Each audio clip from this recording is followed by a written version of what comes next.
ओम श्री सिद्धभैरवाय नमः.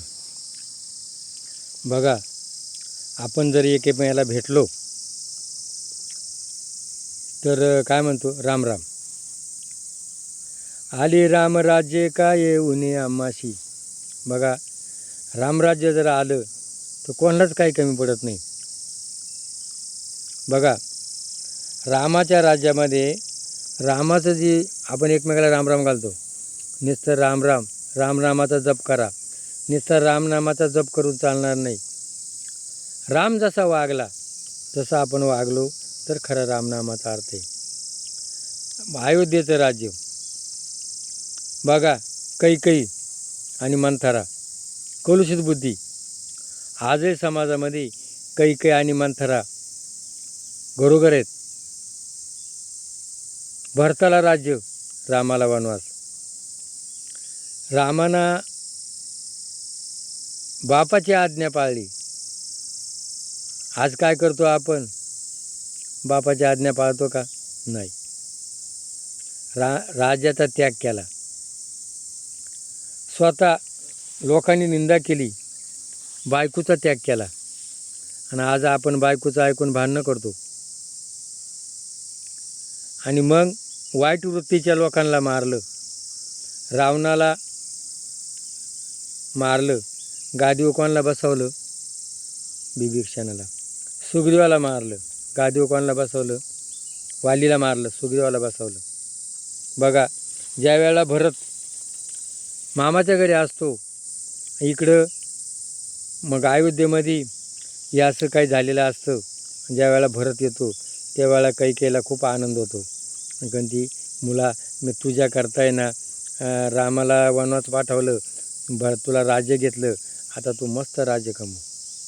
बघा, ही वाक्य जेव्हा भरताना ऐकलं तेव्हा भरताची तळपायाची आग मस्ताला केली.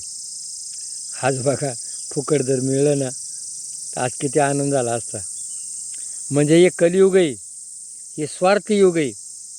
मलाच पाहिजे, माझं चांगलं झालं पाहिजे, त्याचं वाटोळं होऊन माझं चांगलं हो, याचं नाव काय?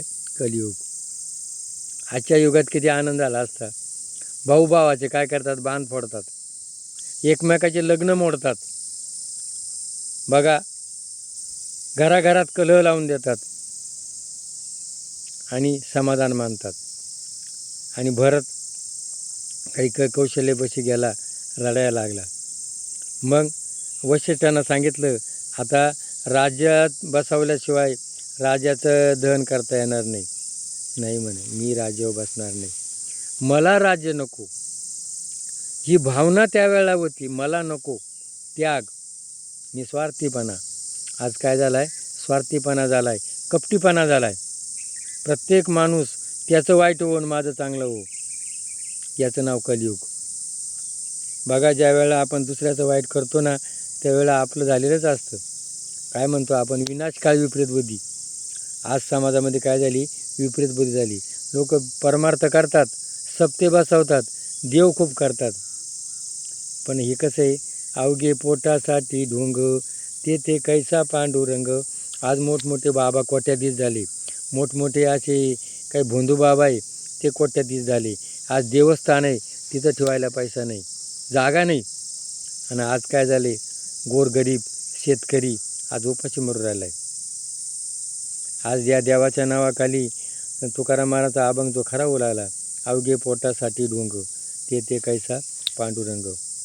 आणि असं भरताना राज्याचा त्याग केला आणि मग रामाच्या भेटीला निघाला. भरत भाऊ असावा तर कोणासारखा? भरतासारखा. काय?